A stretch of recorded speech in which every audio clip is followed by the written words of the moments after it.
जय हिंद friends, welcome to Study Spark YouTube family. आज हम लोग CSIR SO ASO एग्जामिनेशंस के लिए MCQ का मैराथन क्लास लेकर आए हैं, जो कि मैनेजमेंट सब्जेक्ट के लिए है। मैनेजमेंट के सारे क्वेश्चंस आप सिलेबस में देख लीजिए। लगभग 11,000 प्लस MCQ हम कराने वाले हैं।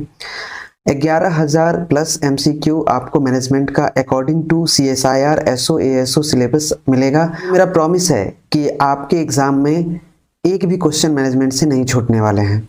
तो चलिए शुरू करते हैं महामैराथन class 11,000 plus MCQ। Friends, class शुरू करने से पहले मैं बताना चाहूँगा कि मैं इस MCQ क्लास में कुछ भी डिफाइन नहीं करने वाला, किसी भी चीज़ को डिस्क्राइब नहीं करने वाला हूँ। मैं क्वेश्चन इंग्लिश में और हिंदी में दोनों में पढ़ूंगा और आंसर बतलाऊंगा, क्योंकि 11,000 प्लस MCQ है। तो चलिए शुरू करते हैं पहला क्वेश्चन से। Dash is an organisations basic functions. तो हमारा आंसर हो जाएगा work is an organisations basic functions. काम किसी संगठन का मूल्य कार्य होता है। Data includes what. तो यहाँ पे आंसर हो जाएगा सिंथेसाइजिंग, एनालाइजिंग, कंप्यूटिंग। डेटा में शामिल है संश्लेषण करना, विश्लेषण करना, कंप्यूटिंग, ये सभी हैं। A position is a collection of task and responsibilities regularly assigned to one person. ये हो जाएगा a dash is a collection of task. तो पोजीशन जो होता है collection of task and responsibilities होता है, जो कि रेगुलरली असाइन किया जाता है एक पर्सन को। एक स्थिति एक व्यक्ति को नियमित रूप से सौंपे गए कार्यों और जिम्मेदारियों का संग्रह है। A group of position similar in their significant duties is known as job. अपने महत्वपूर्ण कर्तव्यों में समान पदों के समूह को कहा जाता है, क्या कहा जाता है? नौकरी। Job analysis is a process where dash are made about data collected on a job. तो जजमेंट इसका आंसर हो जाएगा। Job analysis is a process where judgments are made about data collected on a job. नौकरी विश्लेषण एक ऐसी प्रक्रिया है जहां किसी नौकरी पर एकत्र किए गए डेटा के बारे में क्या किया जाता है? निर्णय बनाया जाता है, निर्णय लिया जाता है। Job analysis is the process of studying and collecting information relating to the dash of a specific job. इसका आंसर हो जाएगा both A and B, operations and responsibilities. Job analysis is the process of studying and collecting information relating to the operations and responsibilities of a specific job.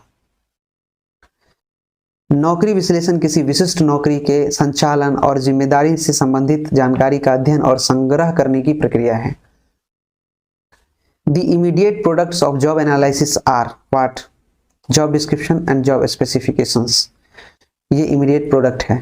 कार्य विश्लेषण के तात्कालिक उत्पादक हैं नौकरी का विवरण और कार्य विशिष्टताएं। MPDQ stand for। MPDQ का फुल फॉर्म होता है M for management, P for position, D for description, Q for questionnaire। Management, position, description, questionnaire. MPDQ का मतलब है हिंदी में प्रबंधन स्थिति विवरण प्रश्नावली। Following is are importance of job analysis. तो इसका आंसर हो जाएगा all of the above. Job analysis के जो इंपोर्टेंस है वो है organisation and manpower planning, recruitment and selection, wages and salary administration. कार्य विश्लेषण का निम्नलिखित महत्व है? संगठन और जनशक्ति योजना, भर्ती और चयन, वेतन और वेतन प्रशासन, उपरोक्त सभी। The correct sequence of steps in job analysis are what. जो सीक्वेंस जॉब एनालिसिस का है करेक्ट वो बताना है आपको। तो देख लीजिए यहाँ पे है पहले collection of background information, second है selection of representative position to be analysed, उसके बाद है collection of job analysis data, उसके बाद है developing a job description and last है डेवलपिंग अ जॉब स्पेसिफिकेशन। तो जॉब स्पेसिफिकेशन से पहले जॉब डिस्क्रिप्शन बनाया जाता है, जॉब डिस्क्रिप्शन से पहले जॉब एनालिसिस डेटा कलेक्ट किया जाता है और इससे पहले जो होता है रिप्रेजेंटेटिव पोजीशन को एनालाइज किया जाता है। उसके बाद जो है कलेक्शन ऑफ, उससे पहले कलेक्शन ऑफ बैकग्राउंड इंफॉर्मेशन होता है। अगर सबसे पहले की बात करें तो कलेक्शन ऑफ बैकग्राउंड इंफॉर्मेशन है, उसके बाद selection of representative position to be analysed है, collection of job analysis data है, उसके बाद डेवलपिंग अ जॉब डिस्क्रिप्शन है और फिर लास्ट में डेवलपिंग अ जॉब स्पेसिफिकेशन। ये स्टेप्स हैं जॉब एनालिसिस के। हिंदी में कार्य विश्लेषण के चरणों का सही क्रम क्या है? पृष्ठभूमि जानकारी का संग्रह करना, विश्लेषण किए जाने वाले प्रतिनिधि पद का चयन करना, नौकरी विश्लेषण डेटा का संग्रह करना, नौकरी विवरण विकसित करना, नौकरी विशिष्टता विकसित करना। अब यहाँ पे क्वेश्चन है KSA स्टैंड फॉर। KSA का फुल फॉर्म क्या होता है? K for knowledge, S for skill and A for abilities. Knowledge, skills and abilities KSA का फुल फॉर्म होता है। KSA का फुल फॉर्म क्या हो गया? ज्ञान, कौशल और क्षमताएं। ज्ञान, कौशल और क्षमताएं। Job description provides what? तो आंसर हो जाएगा both. Job description provides organisational information and functional information. याद रखना है आपको। नौकरी विवरण प्रदान करता है संगठनात्मक जानकारी, कार्यात्मक जानकारी। फ्रेंड्स, मैं यहाँ पे इन डिटेल्स डिस्क्राइब नहीं कर रहा हूँ डेफिनेशंस किसी भी चीज़ का, क्योंकि हमें 11,000 MCQ करने हैं मैनेजमेंट के according to syllabus. Job descriptions helps in what? तो all of the above. Job descriptions helps in the development of job specifications, providing orientation to new employees towards their basic responsibilities and duties, developing performance standards. नौकरी जो कार्य विवरण में सहायता मिलती है नौकरी विशिष्टताओं का विकास करके, नए कर्मचारियों को उनकी बुनियादी जिम्मेदारियों और कर्तव्यों के प्रति अभिविन्यास प्रदान करके, प्रदर्शन मानकों का विकास करके। Dash tells what kind of person to recruit and for what qualities that person should be tested. Job specifications tells what kind of person to recruit and for what qualities that person should be tested. नौकरी विशिष्टता यह बताता है कि किस तरह के व्यक्ति को भर्ती करना है और उस व्यक्ति की गुणों के आधार पर जांच करनी है। Job specifications relates to physical characteristics, psychological characteristics, personal characteristics, all of the above answer हो जाएगा इसका। कार्य विशिष्टता से संबंधित है भौतिक लक्षण, मनोवैज्ञानिक लक्षण, व्यक्तिगत विशेषताएं। This gives details about the name of the job, qualification, qualities required and work conditions etc. is called job analysis. Job analysis में क्या होता है? जॉब का नाम, qualification, qualities, work conditions etc. बताया जाता है। इसमें नौकरी का नाम, योग्यता, आवश्यक गुण और कार्य की स्थिति आदि के बारे में विवरण दिया जाता है। उसे हम बोलते हैं कार्य विश्लेषण, job analysis. On the date of joining, the employee is introduced to the company and other employees. This process is called as induction. जब मतलब नया ज्वाइन किया है और उसे कंपनी के बारे में बताया जा रहा है तो उसको क्या कहेंगे? इंडक्शन कहेंगे, प्रेरणा बोलेंगे। Environmental uncertainties is one of the factors that affect HRP. Environmental uncertainties का मतलब है पर्यावरणीय अनिश्चितताएं। ये किसको प्रभावित करती हैं? HRP को। HRP का फुल फॉर्म क्या होता है? Human resource planning. Human resource planning. देखिए HRP बोला the human resource planning is done based on the organisational plan. Answer हो जाएगा ऑर्गेनाइजेशनल प्लान। मानव संसाधन नियोजन किसके आधार पर तैयार किया जाता है? संगठनात्मक योजना पर, ऑर्गेनाइजेशनल प्लान पर। तो देखिए resistance from employee is disadvantage to HRP। HRP के लिए डिसएडवांटेज है रेसिस्टेंस। HRP के प्रति कर्मचारियों का प्रतिरोध क्या है? हानि है। Which one of the following is not a part of process of human resource planning? वो है रिक्रूटमेंट। रिक्रूटमेंट जो है ह्यूमन रिसोर्स प्लानिंग का पार्ट नहीं है, लेकिन एनालाइजिंग एग्जिस्टिंग HR ये जो है ह्यूमन रिसोर्स प्लानिंग का पार्ट है। इम्प्लीमेंटेशन ऑफ HR प्लान ये पार्ट है। एनालाइजिंग ऑर्गेनाइजेशनल ऑब्जेक्टिव ये ह्यूमन रिसोर्स प्लानिंग का पार्ट है, लेकिन रिक्रूटमेंट ह्यूमन रिसोर्स प्लानिंग का पार्ट नहीं है। ये कंफ्यूज करेगा आपको। निम्नलिखित में से कौन सा मानव संसाधन नियोजन की प्रक्रिया का हिस्सा नहीं है? तो वो आप बता सकते हैं भर्ती। Dash is process by which an organization should move from its current manpower position to its desired manpower positions. तो HRP है। HRP is process by which an organization should move from its current manpower position to its desired manpower position. HRP वह प्रक्रिया है जिसके द्वारा एक संगठन को अपनी वर्तमान जनशक्ति स्थिति से अपनी वांछित जनशक्ति स्थिति में स्थानांतरित करने का ये तरीका है। Collection of aggregation of task, duties and responsibilities is known as job. Job क्या है? कलेक्शन है टास्क का, ड्यूटीज का, रिस्पॉन्सिबिलिटीज का। कार्य, कर्तव्यों एवं उत्तरदायित्वों का संग्रह या एकत्रीकरण कहलाता है, उसको कहते हैं job. Dash involves a collection of job related information. तो job analysis, job analysis involves a collection of job related information. Job analysis में नौकरी से संबंधित जानकारी का संग्रह शामिल है। Dash details a systematic study of information relating to operations and responsibilities of a specific job. Job analysis detailed and systematic study of information relating to operations and responsibilities of a specific job. Job analysis किसी विशिष्ट कार्य के संचालन और जिम्मेदारियों से संबंधित जानकारी का विस्तृत और व्यवस्थित अध्ययन है। Dash is a statement of human qualifications necessary to do the job. Job specification इसका आंसर हो जाएगा। Job specification is a statement of human qualifications necessary to the job. Job specification कार्य करने के लिए आवश्यक मानवीय योग्यताओं का एक विवरण है। ये आपका आंसर हो जाएगा। Dash is a process of obtaining all pertinent job facts. तो job analysis is a process of obtaining all pertinent job facts. Job analysis सभी प्रासंगिक नौकरी तथ्य प्राप्त करने की एक प्रक्रिया है। Job description doesn't contain detail about what educational qualifications. Job description में एजुकेशनल क्वालिफिकेशंस का जो है डिटेल नहीं होता है, उसमें सिर्फ होता है जॉब का समरी होता है। जॉब डिस्क्रिप्शंस में लोकेशन होता है और वर्किंग कंडीशंस होता है। ये याद रखना है आपको। जॉब डिस्क्रिप्शंस के जो फैक्टर्स हैं वो है कंपोनेंट्स हैं। जॉब डिस्क्रिप्शंस के जो कंपोनेंट्स है job summary, location, working conditions. Educational qualifications job analysis या जॉब डिस्क्रिप्शंस या जॉब स्पेसिफिकेशंस ये किसका कंपोनेंट है, ये हमें कमेंट बॉक्स में बताएंगे आप।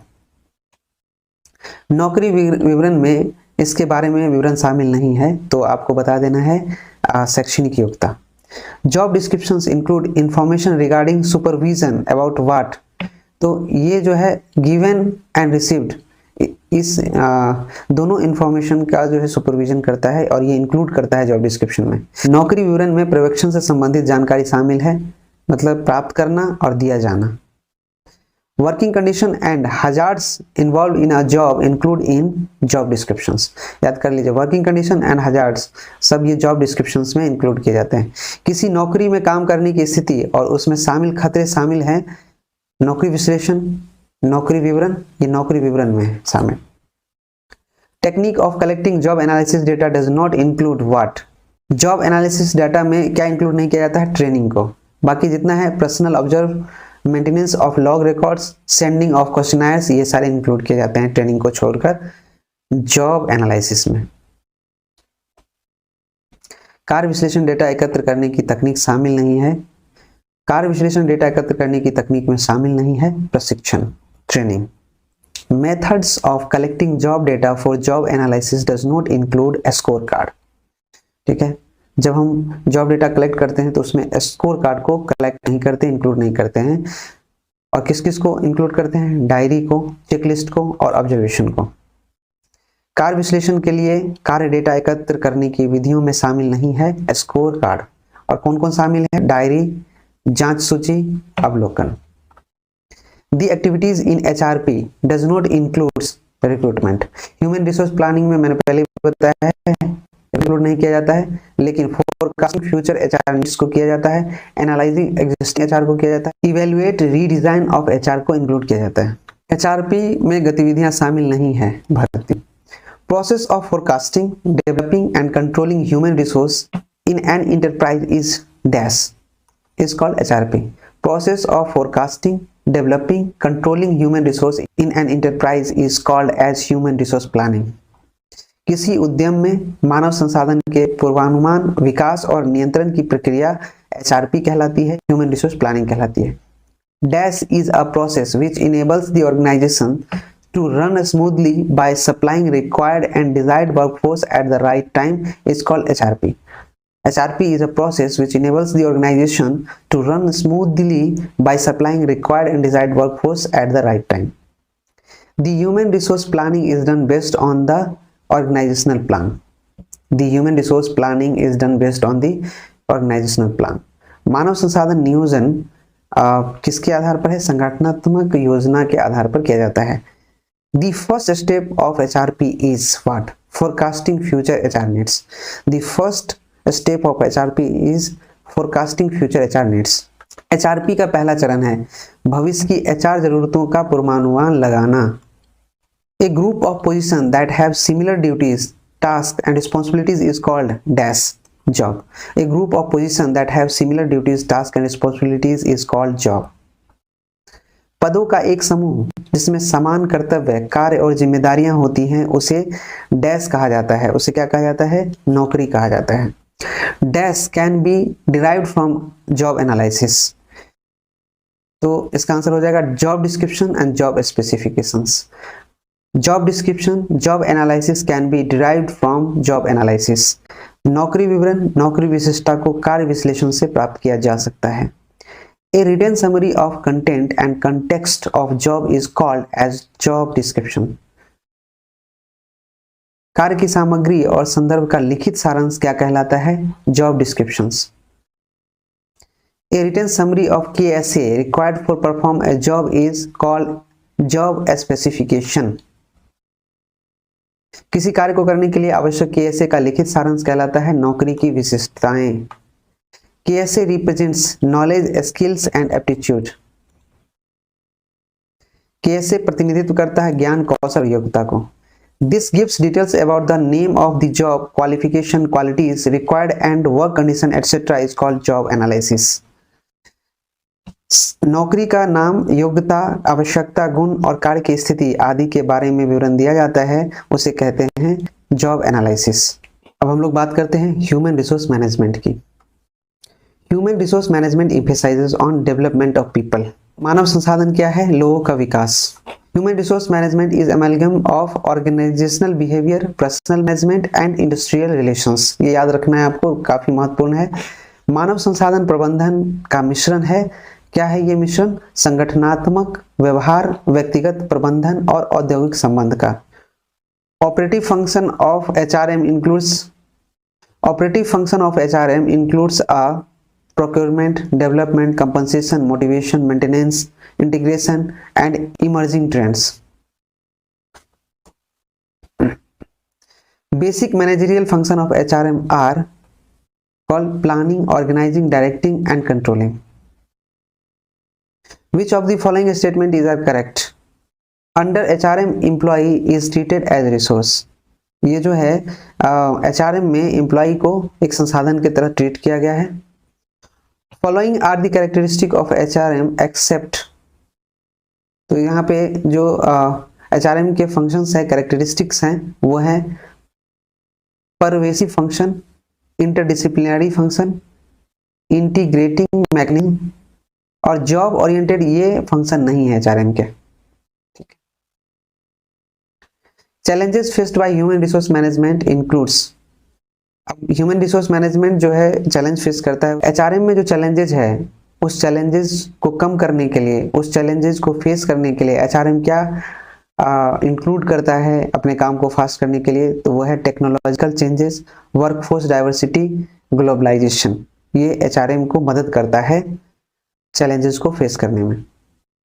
The process of familiarizing the new employees to the organization rule and regulation is known as induction.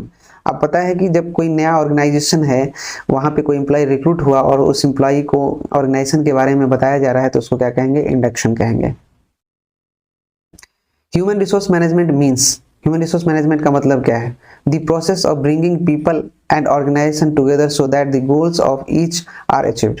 इसका कहने का मतलब है मैनेजमेंट का वह प्रक्रिया है जहां पे लोग और संस्थान एक दूसरे से मिलते हैं, किस लिए? ऑर्गेनाइजेशन के गोल को अचीव करने के लिए। और दोनों का उद्देश्य एक ही होता है, संस्थान का भी और लोगों का भी। लोगों और संगठनों को एक साथ लाने की प्रक्रिया, ताकि प्रत्येक के लक्ष्यों को प्राप्त किया जा सके। Training process is short term. प्रशिक्षण प्रक्रिया क्या होती है? अल्प अवधि के लिए होती है। OJT स्टैंड फॉर, OJT का फुल फॉर्म होता है ऑन द जॉब ट्रेनिंग। ठीक है। On the job training includes all these, ये कोचिंग, कॉन्फ्रेंस, अंडर स्टडी, ये सारे जो है जॉब ट्रेनिंग में इंक्लूड किए जाते हैं। In dash training a training centre is set up and actual job conditions are duplicated और स्टिमुलेटेड इन इट। तो इसको बोलते हैं वेस्टिबल। डैश प्रशिक्षण में एक प्रशिक्षण केंद्र स्थापित किया जाता है और वास्तविक कार्य स्थितियों को इसमें दोहराया या अनुकरण किया जाता है। उसे क्या कहते हैं? उसको कहते हैं वेस्टिबुल। याद रखिएगा। Dash is the process of imparting or increasing knowledge or skills of an employee to do a particular job. Training is the process of imparting or increasing knowledge or skills of an employee to do a particular job. किसी कर्मचारी को किसी विशेष कार्य को करने के लिए ज्ञान या कौशल प्रदान करने या बढ़ाने की प्रक्रिया है, उसको क्या बोलते हैं? उसको प्रशिक्षण बोलते हैं। प्रशिक्षण से ही ज्ञान बढ़ता है किसी कर्मचारी का। Methods of training are developed or off the job, on the job. Training का जो मेथड है वो ऑफ द जॉब भी होता है और ऑन द जॉब भी होता है। प्रशिक्षण एवं विकास की विधियां हैं नौकरी से बाहर और नौकरी के अंदर भी। Dash is a device or situation that replicates job demands at on the job site is called simulation। एक उपकरण या स्थिति है जो कार्यस्थल पर कार्य की मांग को दोहराती है, इसको क्या बोलते हैं? इसको बोलते हैं simulation. Simulation is a device or situation that replicates job demand at on the job site। Management development that aims at overall development of a manager. प्रबंधन विकास एक प्रबंधक के समग्र विकास का लक्ष्य है। Of the job training method includes vestibule training, syndicate, sensitivity training, all of these इसका आंसर हो जाएगा।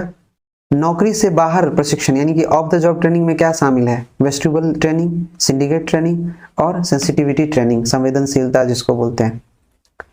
Stimulation technique of the job method includes what? Includes role playing in basket exercise, case study, management game, ये सारे क्या है? Off the job के method हैं। Off the job विधि की सिमुलेशन तकनीक में शामिल है जो मैंने पहले बोला है, भूमिका निभाना, बास्केट व्यायाम, केस स्टडी, प्रबंधन खेल इत्यादि। Job evaluation and performance appraisal.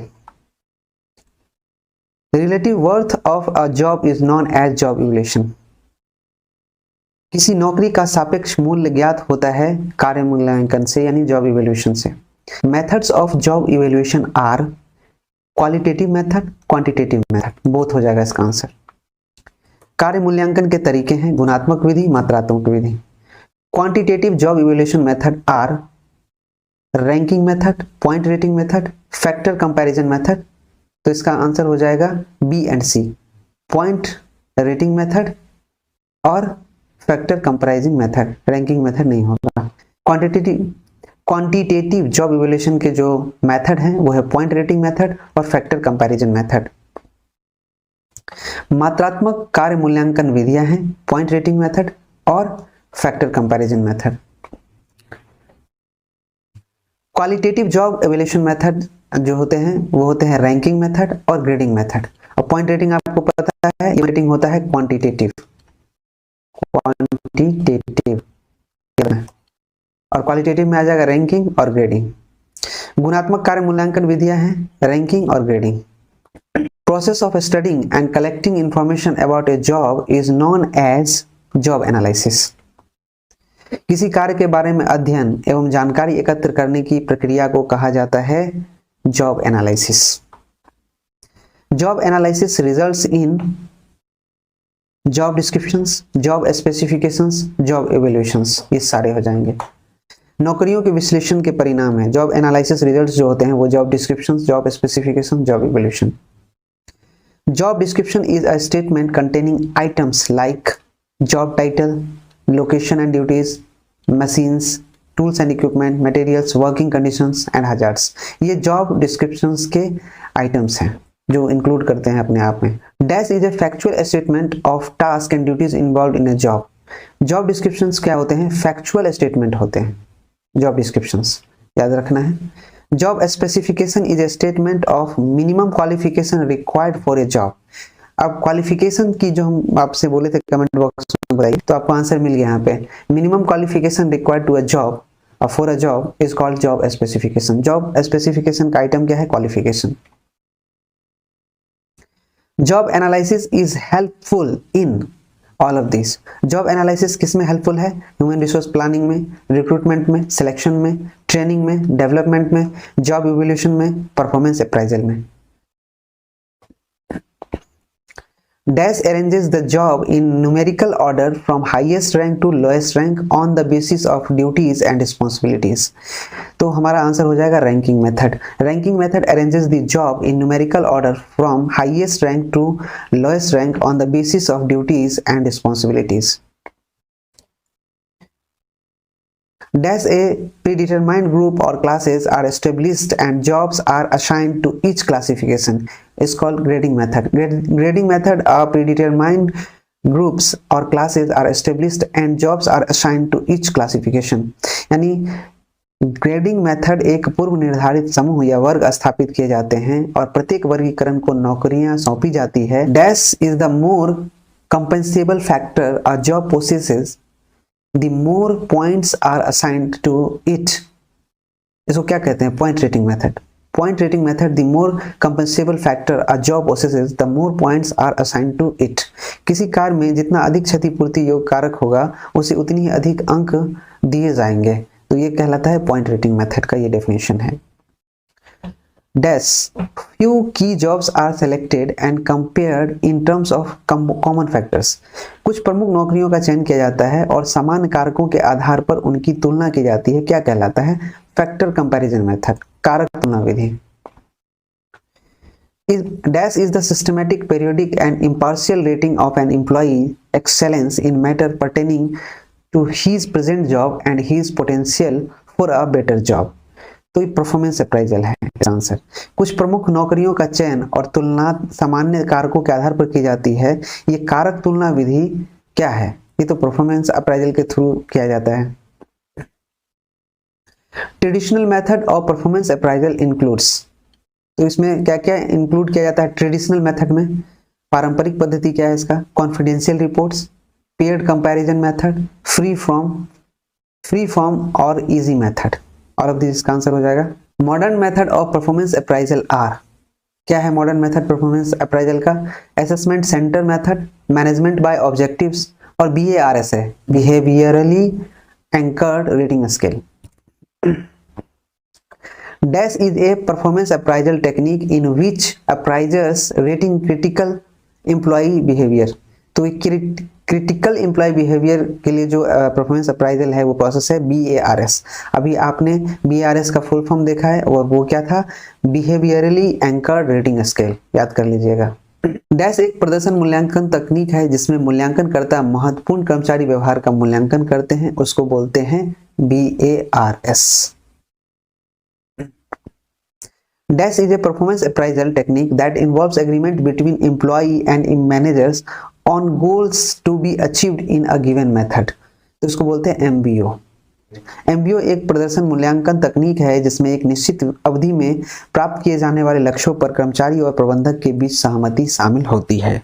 The combination of peer, superior, subordinate and self-reviewed appraisal is known as 360-degree appraisal. सहकर्मी, श्रेष्ठ, अधीनस्थ और आत्म समीक्षा मूल्यांकन के संयोजन को कहा जाता है 360 डिग्री मूल्यांकन. ठीक है, तो ये याद रखिएगा.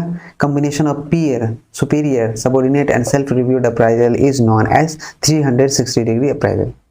वन लाइनर क्वेश्चन है. हम लोग किसी भी कॉन्सेप्ट को डिस्क्राइब नहीं करेंगे, सीधा क्वेश्चन पढ़ते जाएंगे इंग्लिश में भी और हिंदी में भी, ताकि ज़्यादा से ज़्यादा हम ऑब्जेक्टिव क्वेश्चन कर पाएँ. और फ्रेंड्स, इसमें जितने भी क्वेश्चंस हैं वो सारे के सारे क्वेश्चंस आपके CSIR, SO, ASO एग्जामिनेशंस में जो सिलेबस दिया गया है एक एक टॉपिक से बनाया गया है MCQ. और अगर आप ये 11,000 प्लस MCQ कर लेते हैं तो आपका एक भी क्वेश्चन नहीं छूटेगा. क्वेश्चन है मैनेजमेंट डील्स विद, तो आंसर हो जाएगा both internal and external environment. प्रबंधन आंतरिक और बाहरी दोनों वातावरण से संबंधित है. According to Mary Parker, dash is an art of getting things done through others.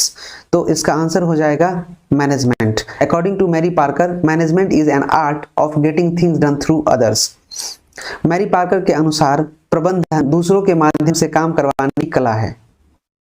Management function includes, ये क्या इंक्लूड्स करते हैं? Planning and organising, directing, controlling, all of the above. ये सारा आंसर है इसका. Management functions include planning and organising, directing, controlling.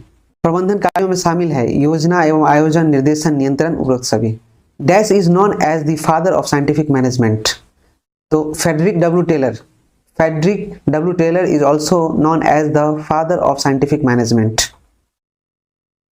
Frederick W Taylor को वैज्ञानिक प्रबंधक के जनक के रूप में जाना जाता है.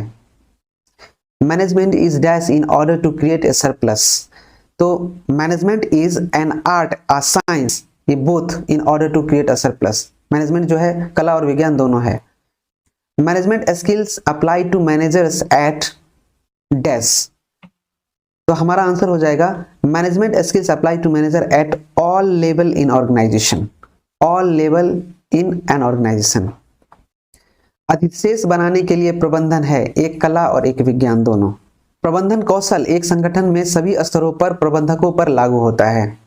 Dash is the basic reason for its existence, what, तो इसका आंसर हो जाएगा the organizational mission is the basic reason for its existence. The organizational mission याद रखना है आपको। Planning is about deciding in advance what should be done. Planning is about deciding in advance what should be done, तो planning जब आप decide करने के लिए रखेंगे तो प्लानिंग को ही एग्जीक्यूट करने के लिए किया जाता है, तो इसका आंसर हो जाएगा प्लानिंग। यहाँ पे है डैश इसके अस्तित्व का मूल कारण है, तो संगठनात्मक मिशन इसके अस्तित्व का मूल कारण है। योजना का अर्थ पहले से यह निर्णय लेना है कि क्या किया जाना चाहिए, तो इसका आंसर हो जाएगा योजना। प्लानिंग का ही ये डेफिनेशन है। Dash is about grouping of jobs. Organising, इसका आंसर हो जाएगा organising is about grouping of jobs. Organising नौकरियों के समूहन के बारे में है। मैनेजरियल स्किल्स इन्वॉल्व्स डैश, तो इसका आंसर हो जाएगा technical skills, human skills, conceptual skills. Managerial skills involves technical skills, human skills, conceptual skills, तो आंसर हो जाएगा ऑल ऑफ द अबव। प्रबंधकीय कौशल में तकनीकी कौशल, मानव कौशल, वैचारिक कौशल, ये सभी कौशल शामिल हैं। Most stand for, MOST stand for, तो इसका आंसर हो जाएगा mission, objective, strategy and tactics. Most का फुल फॉर्म है mission, M for mission, O for objectives, S for strategies and T for tactics. Most का मतलब है, मोस्ट का मतलब क्या है, बी में हमने देखा था। मोस्ट का फुल फॉर्म होता है मिशन, उद्देश्य, रणनीतियां और रणनीति। Dash basically formulate the most, तो आंसर हो जाएगा managers. Managers basically formulate the most. अब वो कैसे मोस्ट बनाता है वो देख लीजिए। मैनेजर क्या करता है, पहले उसका एक मिशन होता है, फिर वो ऑब्जेक्टिव सेट करता है, फिर स्ट्रेटजी एंड टैक्टिक्स बनाता है। प्रबंधक मूल रूप से मोस्ट तैयार करते हैं। Management dash in order to achieve the goals, तो इसका आंसर हो जाएगा management formulates strategy in order to achieve the goals. लक्ष्यों को प्राप्त करने के लिए रणनीतियां बनाई जाती है प्रबंधक के द्वारा, ठीक है। Functional managers are responsible for dash, तो हमारा आंसर हो जाएगा functional managers are responsible for a single area of activity. A single area of activity, इसका आंसर ये हो जाएगा। फंक्शनल मैनेजर जिम्मेदार है गतिविधि के एक ही क्षेत्र के लिए, मतलब एक ही एरिया के लिए वो काम करता है। अगर फंक्शनल मैनेजर है तो उसको एक ही काम करना है। अगर वो IT सेल में है तो सिर्फ उसको IT सेल देखना है। अगर वो फाइनेंस में काम कर रहा है तो उसको फाइनेंस देखना है। ये फंक्शनल मैनेजर का काम होता है। Policies are sometimes defined as an dash substitute for management authority. नीतियों को कभी कभी डैश के रूप में परिभाषित किया जाता है, तो हमारा आंसर हो जाएगा नीतियों को कभी कभी प्रबंधन प्राधिकरण के लिए स्थानापन्न के रूप में परिभाषित किया जाता है।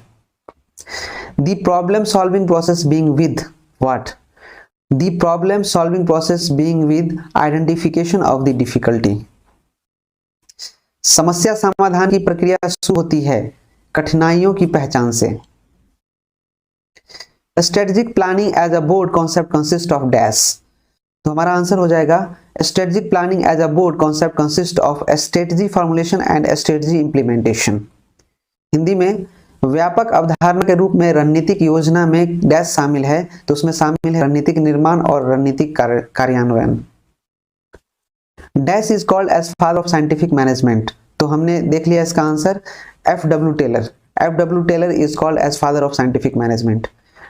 FW टेलर आंसर हो जाएगा। FW टेलर को वैज्ञानिक प्रबंधक का जनक माना जाता है। The book the psychology of management was published by, किसके द्वारा पब्लिश किया गया है, तो विलियम गिलबर्ट के द्वारा। द साइकोलॉजी ऑफ मैनेजमेंट पुस्तक किसके द्वारा लिखा गया, विलियम गिलबर्ट।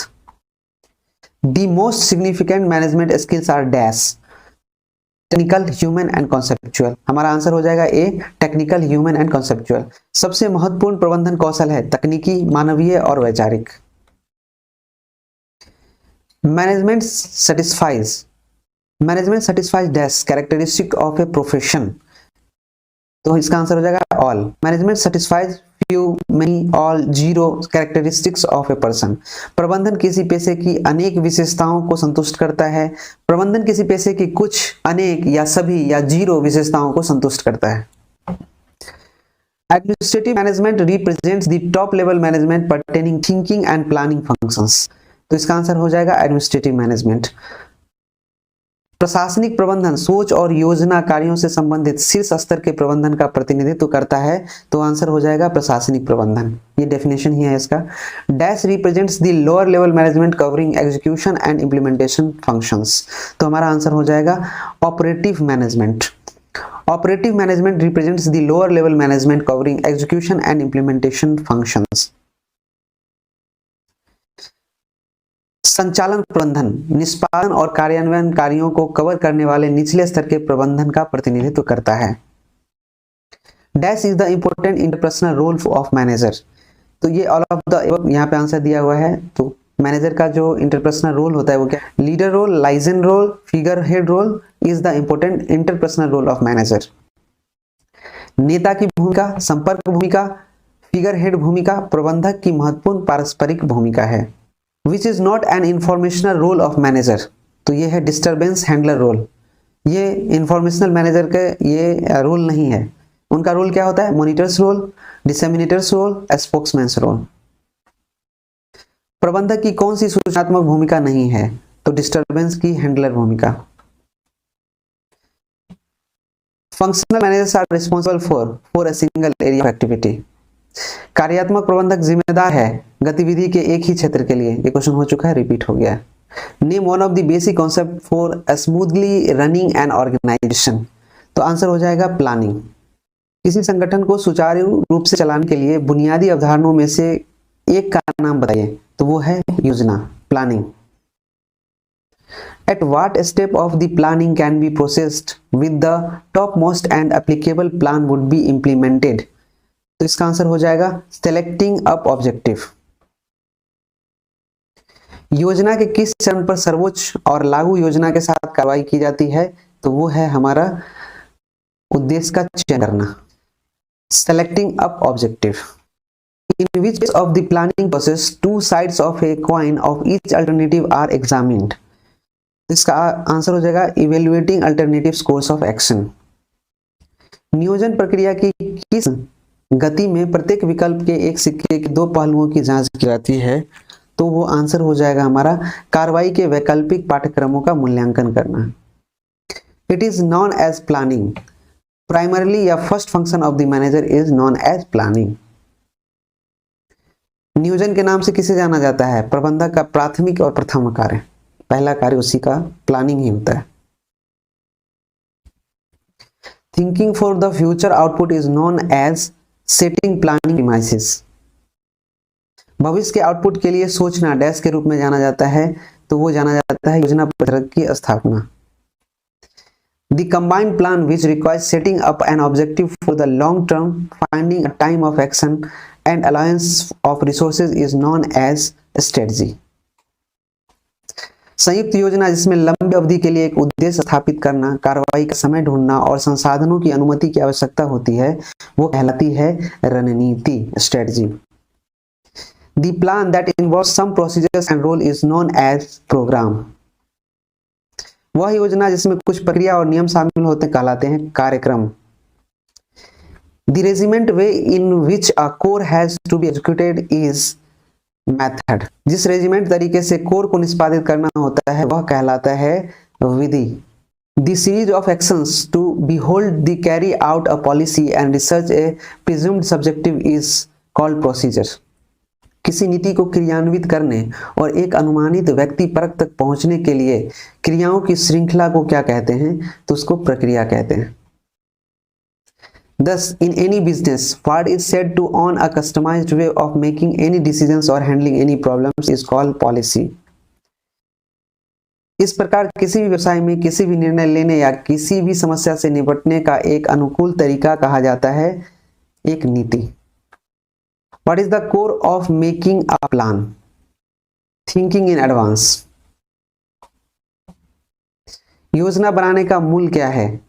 वो है पहले से सोचना। Which planning feature is related to the planners who tend to be intellectual as they boast of analyzing the surrounding and predicting the future and comparing it all with different other alternatives that select the best? तो answer हो जाएगा planning is the mental exercises.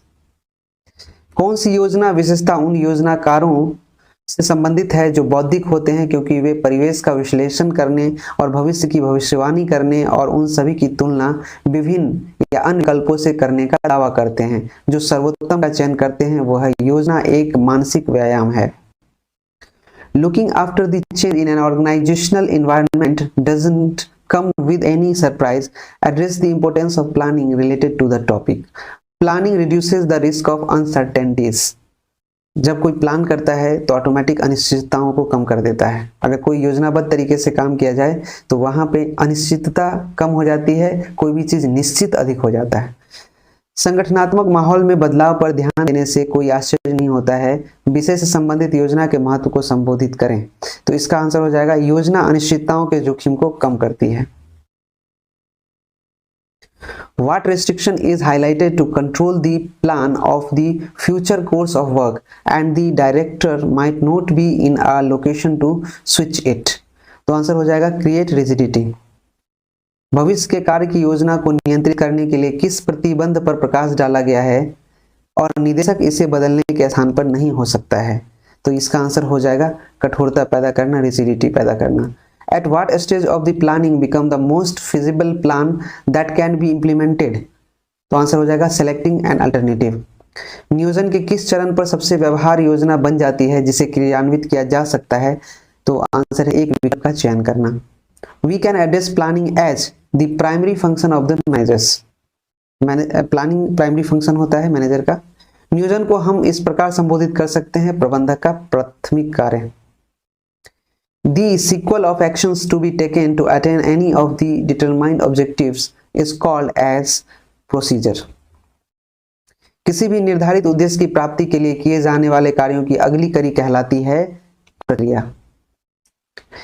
Results sloping towards the activities that are directed is known as objective।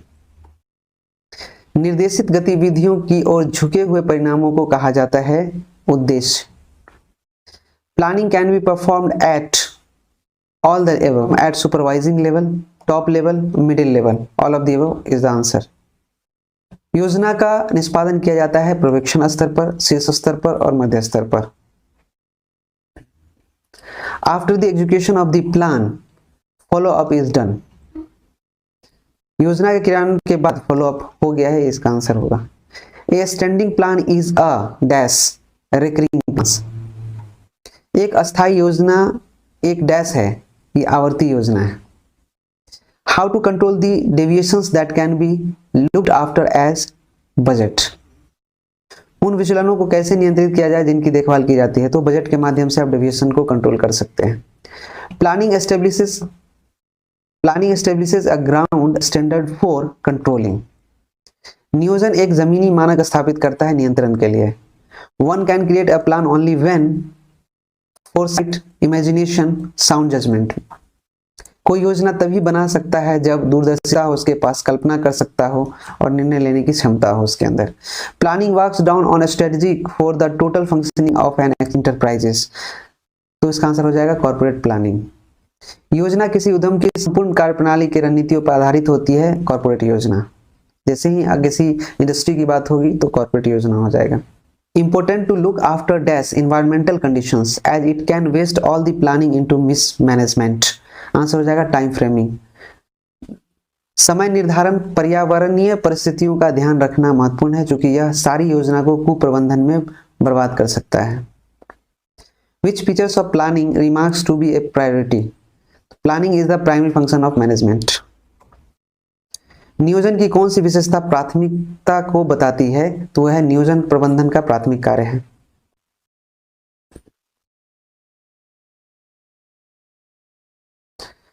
An experienced, logical and systematic is required while planning than wishful thinking of guesswork highlighted a feature. Planning is a mental exercise. योजना बनाते समय इच्छाधारी सोच या अनुमान की बजाय अनुभवी, तार्किक और व्यवस्थित सोच की आवश्यकता होती है।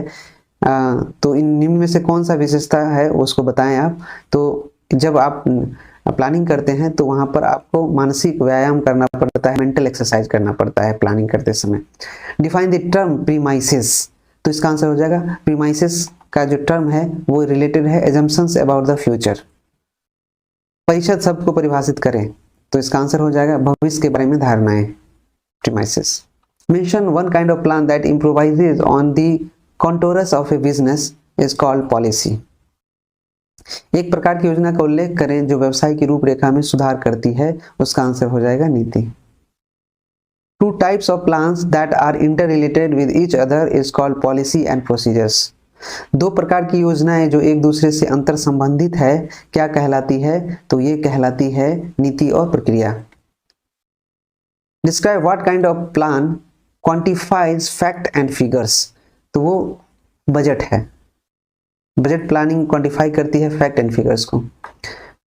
वर्णन करें कि किस प्रकार की योजना तथ्य और आंकड़ों की मात्रा निर्धारित करती है, तो वह है budget. What kind of plan doesn't involve any description और फ्लेक्सिबिलिटी, तो उसका आंसर हो जाएगा रूल। किस प्रकार की योजना में कोई विवेक या लचीलापन शामिल नहीं होता है, तो वह है नियम। नियम एकदम रिजिड होता है, उसमें फ्लेक्सिबिलिटी नहीं होता है। The concept of planning science on what scope and natural parallel, तो आंसर हो जाएगा फीचर्स। नियोजन की अवधारणा किस क्षेत्र और प्रकृति के समानांतर चमकती है, तो है feature. Planning makes things more visible actions and thoughts that help in carrying further. Planning reduces overlapping and wasteful activities. योजना बनाने से चीजें अधिक दृश्यमान कार्य और विचार बनाती है जो आगे बढ़ने में मदद करती है। It helps to cross the gap between the current position and the futures, answer हो जाएगा प्लानिंग। यह वर्तमान स्थिति और भविष्य के बीच अंतर को पाटने में मदद करता है, वो क्या है, planning. Dash strategy to channel the basic role of planning. Direction of motivation strategy to channel the basic role of planning. प्रेरणा के लिए दिशा, योजना की मूल भूमिका को दिशा देने की रणनीति है। What kind of planning shows down the chronological factors for performing such task in an organization, तो वह है प्रोसीजर। किस प्रकार की योजना किसी संगठन में ऐसे कार्यों को करने के लिए कालानुक्रमिक कारकों को दर्शाती है, तो वो है प्रक्रिया। A case that is generalized in the form of decision making is called planning।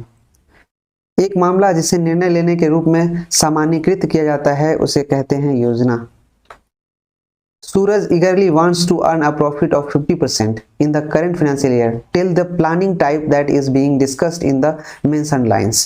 अब यहाँ पे क्या है, सूरज उत्सुकता से चालू वित्तीय वर्ष में 50% का लाभ कमाना चाहता है।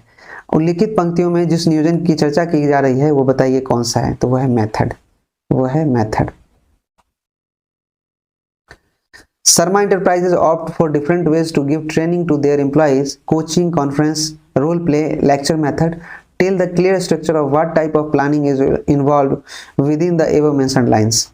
Sarma Enterprises अपने कर्मचारियों को प्रशिक्षण देने के लिए विभिन्न तरीके अपनाता है, कोचिंग, सम्मेलन, रोल प्ले, व्याख्यान विधि इत्यादि में। उपयुक्त पंक्तियों में से किस प्रकार की योजना सम्मिलित है, इसकी स्पष्ट संरचना बताएं, तो यह है method, Vidhi. Which of the following cannot be considered as a part of planning process?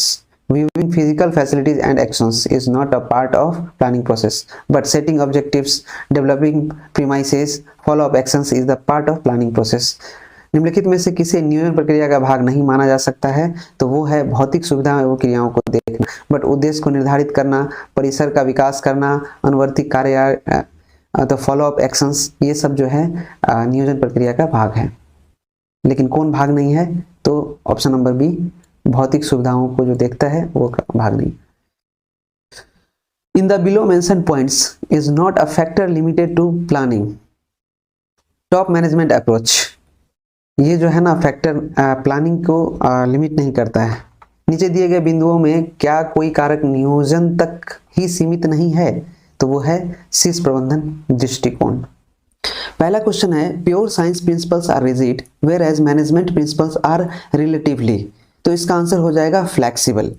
Management principles are said to be flexible since they may be changed by the management as circumstances dictate. शुद्ध विज्ञान सिद्धांत कठोर है जबकि प्रबंधन सिद्धांत अपेक्षाकृत लचीला होता है। प्रबंधन सिद्धांतों को लचीला कहा जाता है क्योंकि उन्हें परिस्थितियों के अनुसार प्रबंधन द्वारा बदला जा सकता है। सेकेंड क्वेश्चन है which of the following do management function include, तो इसका आंसर हो जाएगा directing, controlling, planning and organising. Management functions इन चारों चीजों को इंक्लूड करता है। एक्सप्लेनेशन देखते हैं। The core management duties of planning, organising, staffing, directing and controlling are all considered ongoing activities in management. To accomplish the intended corporate goals, managers must execute all of these duties. प्रबंधन कार्यों में निम्नलिखित में से कौन सा शामिल है, तो इसमें शामिल है निर्देशन, नियंत्रण, योजना और आयोजन।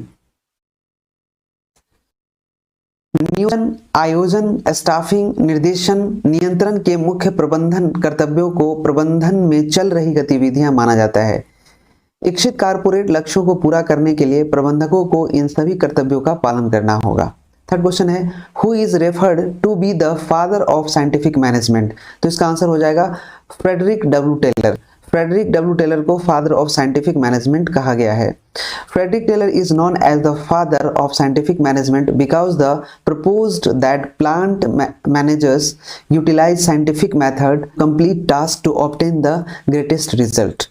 वैज्ञानिक प्रबंधक का जनक किसे कहा गया है, आंसर हमें पता है Frederick W Taylor. Frederick Taylor को वैज्ञानिक प्रबंधन के जनक के रूप में जाना जाता है क्योंकि उन्होंने प्रस्तावित किया था कि संयंत्र प्रबंधक सर्वोत्तम परिणाम प्राप्त करने के लिए कार्यों को पूरा करने के लिए वैज्ञानिक तरीकों का उपयोग करते हैं।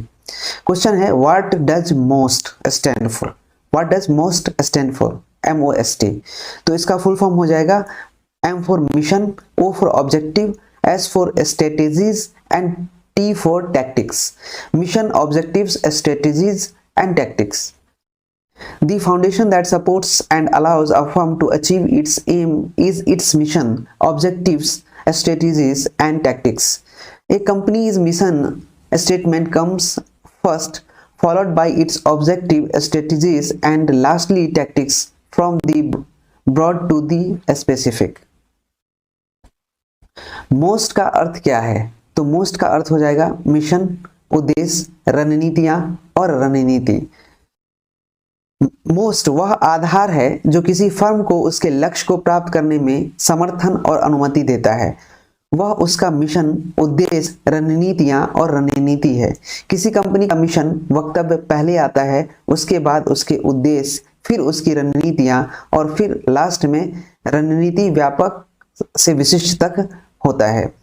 तो मोस्ट कॉन्सेप्ट से हम क्या जाने कि कोई भी ऑर्गेनाइजेशन पहले मिशन सेट करती है, फिर उसके लिए ऑब्जेक्टिव सेट करती है और फिर जब मिशन और ऑब्जेक्टिव्स सेट हो जाती है तब स्ट्रेटजीज एंड टैक्टिक्स उसका नेक्स्ट स्ट्रेटजी होता है। Formulation of MOST is done by managers create MOST to help them coordinate all of their efforts so that they are all moving in the same directions.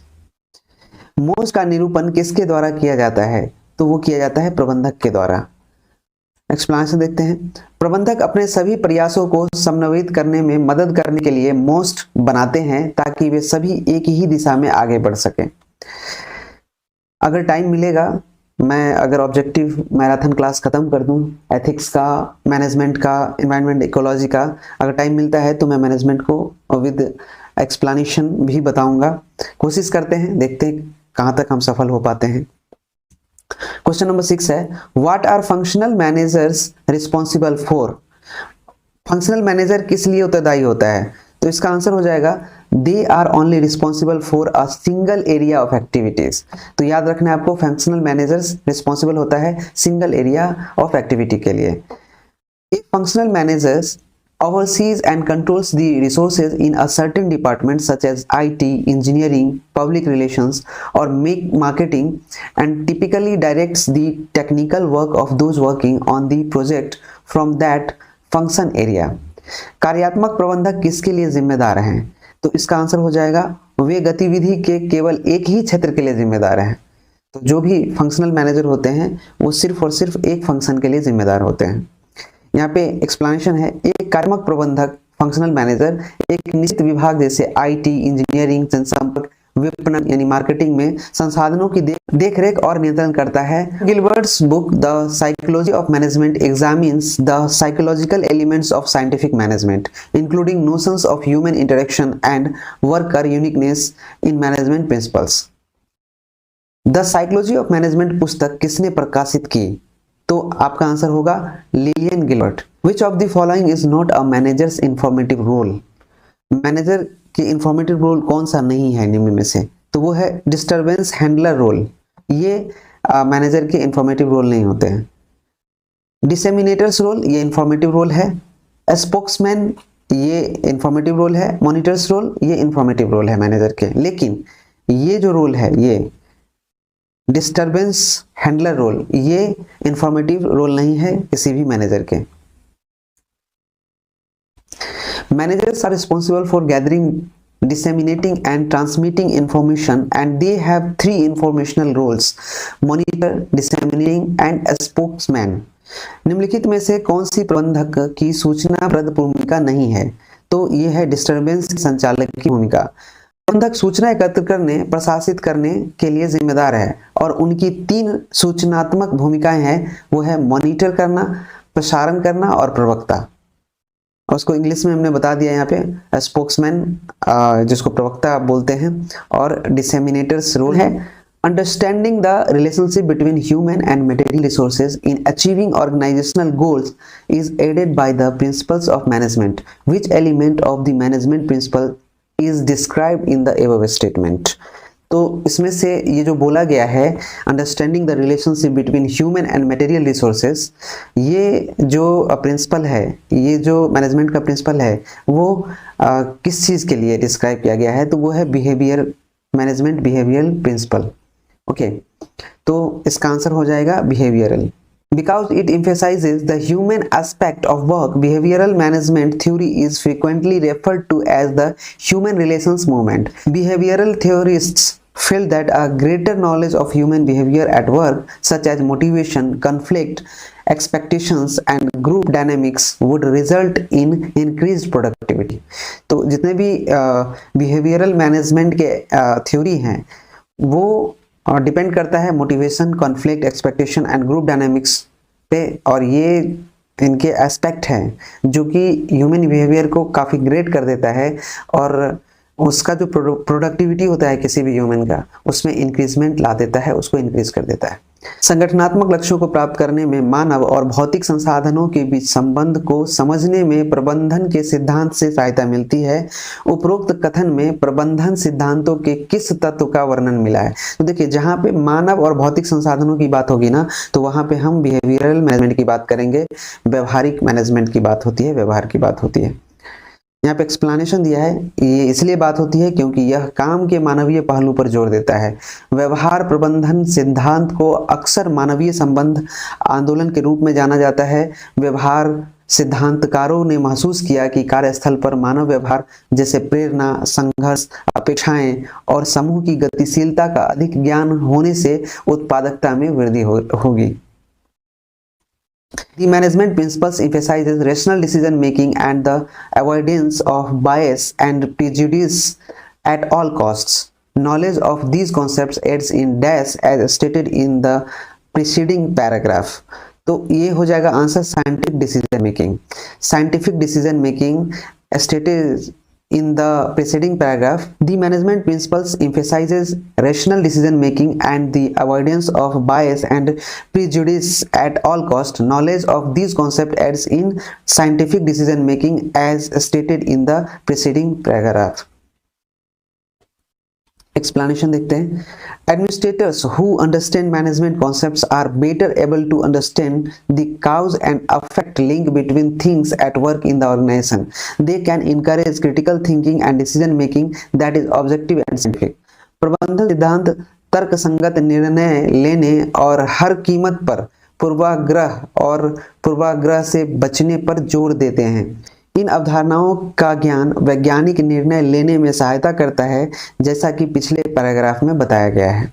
जो प्रशासक प्रबंधन अवधारणाओं को समझते हैं वे संगठन में काम पर मौजूद चीजों के बीच कारण और प्रभाव लिंक को बेहतर ढंग से समझने में सक्षम होते हैं। वे आलोचनात्मक सोच और निर्णय को प्रोत्साहित कर सकते हैं जो वस्तुनिष्ठ और वैज्ञानिक हो। Which scientific management principle states that employees should be rewarded for making proposals that result in cost reductions for the company? इसका आंसर हो जाएगा cooperation, not individualism. Cooperation, not individualism, is the way to go. The idea demands that labor and management should work together completely. In making decisions, management should also consult labor. A strike should never be taken by workers.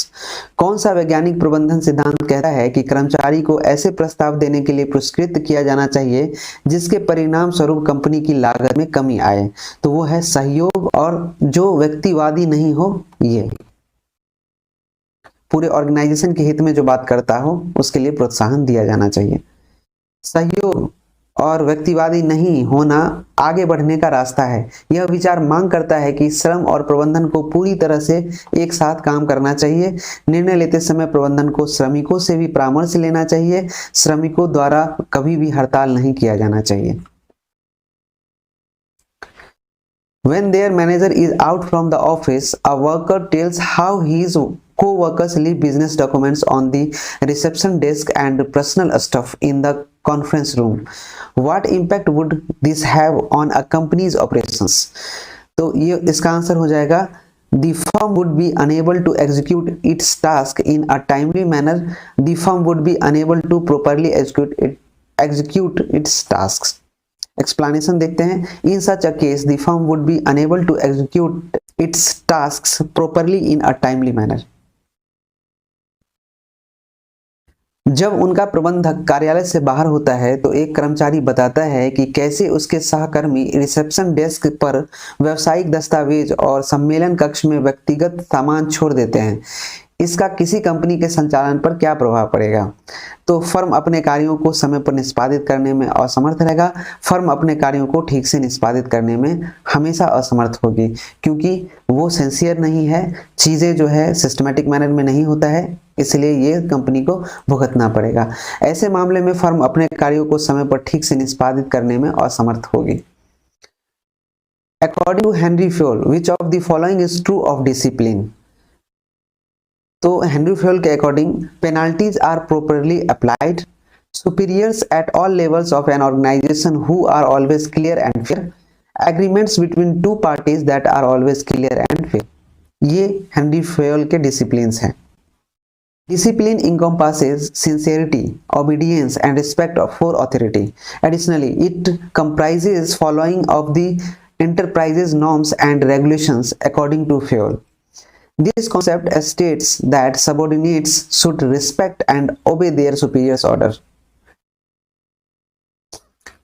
Henry Fayol के अनुसार अनुशासन के संबंध में निम्नलिखित में से क्या सत्य है? जुर्माना ठीक से लगाया जाना, यह सत्य है। किसी संगठन के सभी स्तरों पर वरिष्ठ जो हमेशा स्पष्ट और निष्पक्ष होते हैं, उनको निष्पक्ष होना चाहिए सुपीरियर को। दो पक्षों के बीच समझौता जो हमेशा स्पष्ट और निष्पक्ष होने चाहिए। जब भी दो पक्षों के बीच की बात आएगी तो जो सुपीरियर हैं उन्हें हमेशा निष्पक्ष रहना चाहिए। अनुशासन में ईमानदारी, आज्ञाकारिता और अधिकार के प्रति सम्मान शामिल है। इसके अतिरिक्त फ्योल के अनुसार इसमें उद्यम के मानदंडों और विनियमों का पालन शामिल है। यह अवधारणा बताती है कि अधीनस्थों को अपने वरिष्ठों के आदेशों का सम्मान और पालन करना चाहिए। The principles of division of labor may be used to a government office where a diary dispatch clerk receives and sends email and a data entry operator enters data into a computer. Division of labor also applies to limited companies with different divisions such as production, finance, research and development, and so on. Which aspect of management principle is highlighted above? Universal applicability is the answer. Universal applicability means that the principle may be applied to any form of business. Their applicability, however, differs depending on the scenario. श्रम विभाजन के सिद्धांतों का उपयोग सरकारी कार्यालय में किया जा सकता है, जहां एक डायरी डिस्पैच क्लर्क मेल प्राप्त करता है और भेजता है और एक डेटा एंट्री ऑपरेटर कंप्यूटर में डेटा दर्ज करता है। श्रम विभाजन विभिन्न प्रभागों जैसे उत्पादन, वित्त, अनुसंधान एवं विकास इत्यादि वाली समिति कंपनियों पर भी लागू होता है। ऊपर प्रबंधन सिद्धांतों के किस पहलू पर प्रकाश डाला गया है? तो यह है सार्वभौमिक वैधता, universal applicability. The degree to which power is concentrated or dispersed depends on the context and circumstances of each business. The principles provide the managers considerable leeway to adapt to changing circumstances. Which of the managerial principles is emphasized above? Universal applicability. इसका answer हो जाएगा The notion of universal applicability suggests that principles may be used to any type of business. Their application, on the other hand, varies depending on the situation. शब्द किस हद तक केंद्रित या बिखरी हुई है, यह प्रत्येक व्यवसाय के संदर्भ में और परिस्थितियों पर निर्भर करता है। सिद्धांत प्रबंधक को बदलती परिस्थितियों के अनुकूल ढलने के लिए काफी छूट प्रदान करते हैं। ऊपर किस प्रबंधन सिद्धांत पर बल दिया गया है? तो यह यूनिवर्सल एप्लीकेबिलिटी, सार्वभौम प्रयोज्यता। यूनिवर्सल एप्लीकेबिलिटी की धारणा से पता चलता है कि सिद्धांतों का उपयोग किसी भी प्रकार के व्यवसाय में किया जा सकता है। दूसरी ओर उनका अनुप्रयोग स्थिति के आधार पर भिन्न होता है। Although management principles may not give a ready-made solutions to all problems, a manager may stress the primacy of the organization's aim in dealing with a scenario of conflict between two departments. Which of the management principles is emphasized above? तो इसका answer हो जाएगा general guidelines. The term general guidelines refers to the fact that these principles are not rigid and cannot be applied in the same way in every case. They are only suggestions. यद्यपि प्रबंधन सिद्धांत सभी समस्याओं का तैयार समाधान नहीं दे सकते हैं, एक प्रबंधक जो विभागों के बीच संघर्ष के परिदृश्य से निपटने में संगठन के उद्देश्य की प्रधानता पर जोर देता है, ऊपर किस सिद्धांत पर बल दिया गया है? तो वो है सामान्य दिशा निर्देश। Employees are entitled to fair and reasonable remuneration, but what constitutes just and fair remuneration is decided by a variety of variables. They include the employee's contribution, the employee's payment capacity, and the current salary rate for the occupation in question. Which aspect of the management principles is highlighted above? तो इसका answer हो जाएगा contingent. Contingent means dependent on circumstances. A management concept can be changed depending on the context. कर्मचारी उचित और उचित पारिश्रमिक के हकदार हैं। कर्मचारी उचित और उचित पारिश्रमिक के हकदार हैं, लेकिन उचित पारिश्रमिक का गठन विभिन्न प्रकार के चर द्वारा किया जाता है। इनमें कर्मचारी का योगदान, नियोक्ता की भुगतान क्षमता और संबंधित व्यवसाय के लिए वर्तमान वेतन दर शामिल है। ऊपर जो स्टेटमेंट है उसमें प्रबंधन सिद्धांत के किस पहलू पर प्रकाश डाला गया है? तो हमारा आंसर हो जाएगा आकस्मिक कंटिजेंट। आकस्मिक या कंटिजेंट का अर्थ है परिस्थितियों पर निर्भर संदर्भ के आधार पर प्रबंधन अवधारणा को बदला जा सकता है। Management principles improve management efficiency by allowing managers to delegate regular decision making to their subordinates and deal with unexpected events that demand their knowledge by following the delegation principles. What does the aforementioned scenario mean in terms of management? तो answer हो जाएगा providing managers with useful insight into reality. Management concepts aid managers in gaining a better knowledge of current companies conditions. प्रबंधन सिद्धांत प्रबंधकों को अपने अधीनस्थों को नियमित निर्णय लेने का अधिकार सौंपने और प्रत्यायोजन सिद्धांतों का पालन करके अप्रत्याशित घटनाओं से निपटने की अनुमति देकर प्रबंधन दक्षता में सुधार करते हैं जो उनके ज्ञान की मांग करते हैं। प्रबंधन के संदर्भ में उपरोक्त प्रदेश का क्या अर्थ है? तो प्रबंधकों को वास्तविकता में उपयोगी अंतर्दृष्टि प्रदान करना, ये इसका आंसर हो जाएगा। प्रबंधन अवधारणाएं प्रबंधकों को कंपनी की वर्तमान स्थितियों का बेहतर ज्ञान प्राप्त करने में सहायता करती हैं। Even a little industrial job such as putting iron picks onto boxcars may be planned and handled properly. This can save a lot of human energy while also wasting a lot of time and materials. Which of the following principles should management highlight if the scenario is as described above? Science note rule of thumb. Science note rule of thumbs. Taylor claims that there is only one way to maximize efficiency. This approach may be built with sufficient research and analysis. Rule of thumb should be replaced with this approach. This idea tries to identify the most efficient way to do a task while also increasing human efficiency. विज्ञान अंगूठे का नियम नहीं। Taylor का दावा है कि दक्षता को अधिकतम करने का केवल एक ही तरीका है। यह दृष्टिकोण पर्याप्त शोध और विश्लेषण के साथ बनाया जा सकता है। अंगूठे के नियम को इस दृष्टिकोण से प्रतिस्थापित किया जाना चाहिए। यह विचार मानव दक्षता को बढ़ाने के साथ साथ किसी कार्य को करने के सबसे कुशल तरीके की पहचान करने का प्रयास करता है।